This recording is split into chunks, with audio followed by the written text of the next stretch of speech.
ఉమ్మడి వరంగల్ జిల్లాలోని బీఆర్ఎస్ ఎమ్మెల్సీలకు రెక్కలొస్తాయా? అతి త్వరలోనే గులాబీ గూటి నుంచి ఎగిరిపోతారా? ఆ దిశగా కాంగ్రెస్ పార్టీ పెద్ద స్కెచ్ చేస్తోందా? శాసన మండలి మీద పట్టు కోసం కాంగ్రెస్ అనుసరించబోతున్న వ్యూహం ఏంటి? ఆ దిశగా జరుగుతున్న చర్చలేంటి? Let's watch. శాసన మండలిపై పట్టు కోసం కాంగ్రెస్ పార్టీ కొత్త దారులు వెతుకుతోందన్న వార్తలు పొలిటికల్ ప్రకంపనలు రేపుతున్నాయి. ఉమ్మడి వరంగల్ జిల్లాలో ఆపరేషన్ ఆకర్షకు తెరలేస్తోందన్న వ్యవహారం ఇంట్రెస్టింగ్ గా మారుతోంది.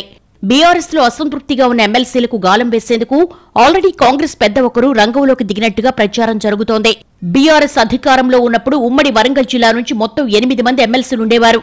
పల్లా రాజేశ్వరరెడ్డి, కడియం శ్రీహరులు ఎమ్మెల్యేలుగా పోటీ చేసి గెలవడంతో ఇప్పుడు ఆ సంఖ్య 6కు చేరింది. మధుసూదనాచారి, పోచంపల్లి శ్రీనివాసరెడ్డి, బసవరాజ్ సారయ్య, బండా ప్రకాష్, తక్కళ్లపల్లి రవీందర్రావు, సత్యవతి రాథోడ్ ఉమ్మడి వరంగల్ జిల్లాలో ఎమ్మెల్సీలుగా కొనసాగుతున్నారు. పార్లమెంట్ ఎన్నికల ప్రచారంలో పాల్గొన్న బీఆర్ఎస్ అగ్రనేతలు కూడా వరంగల్ జిల్లా నుండి ఎమ్మెల్యే లేకపోయినా మనకి ఎమ్మెల్సీలున్నారు, ఎలాంటి ఇబ్బందులు లేవంటూ కేడర్కు భరోసా ఇచ్చే ప్రయత్నం చేశారు. కానీ ఇప్పుడు సీన్ మారుతోంది. 6గురిలో కనీసం 3గురినైనా లాగేందుకు కాంగ్రెస్ ఎత్తుగళ్లేస్తోందన్నది ప్రచారం. అందులో భాగంగా పాత కాంగ్రెస్ వాసనలున్న మండలి డిప్యూటీ చైర్మన్ బండా ప్రకాష్ బస్వరాజ్ సారయ్యపై మొదటగా కన్నేసిందని, తర్వాత మెల్లిగా మిగతా వాళ్లను లాగాలనుకుంటున్నట్టుగా తెలుస్తోంది. మొత్తం 6గురిలో తక్కువలో తక్కువ 4గురిని లాగాలి అన్నది కాంగ్రెస్ టార్గెట్ గా చెప్పుకుంటున్నారు. గులాబీ ఎమ్మెల్సీలతో చర్చలు జరిపే బాధ్యతను ఖమ్మం ఎంపీ రఘురామిరెడ్డి, ఘన్పూర్ ఎమ్మెల్యే కడియం శ్రీహరికి అప్పగించారన్నది కాంగ్రెస్ వర్గాల సమాచారం. పార్లమెంట్ ఎన్నికలకు ముందు ఖమ్మం కాంగ్రెస్ అభ్యర్థిగా రఘురామిరెడ్డి పేరు ఖరారు కాగానే సారయ్య ఖమ్మం వెళ్లి రామసహాయం కుటుంబాన్ని కలిసొచ్చారు. మర్యాదపూర్వకంగానేనని అప్పట్లో వివరణ ఇచ్చారాయన.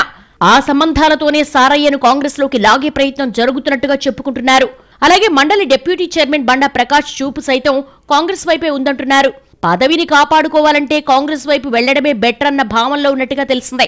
బీఆర్ఎస్ లో ఆశించిన ప్రాధాన్యం దక్కలేదన్న అసంతృప్తి కూడా ఉందట ఆయనకు. కాంగ్రెస్ పార్టీలోని పాత పరిచయాలు కూడా ఆయన్ని రారమ్మని పిలుస్తున్నాయన్నది ఇంటర్నల్ టాక్.